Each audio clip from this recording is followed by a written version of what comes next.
And another thing I want to talk to you guys about for dry skin problems is facial oils. Now, facial oils can be absolutely wonderful for the skin, but I can't tell you how many clients and people I talk to that use facial oils incorrectly, okay? Facial oils are wonderful, but they need to be applied properly because if you're not using them right, they're not going to work, and they're kind of almost going to, I don't want to say dry out your skin more, but your skin's not going to get the essential moisture that it needs.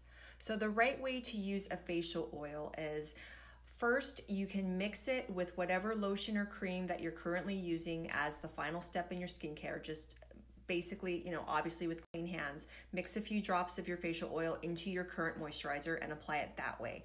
Or after you apply your moisturizer, whether it's day or night, depending on how dry you are, you can also add the facial oil on top. Just lightly pat a few drops on top, kind of as a topper, a last step.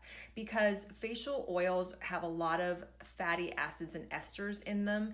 And if you're putting cream on top of that, the goodness of whatever is in that cream, like say if you're using a ceramide or a niacinamide or whatever active cream you're using, it can't get through that oil to get into your skin.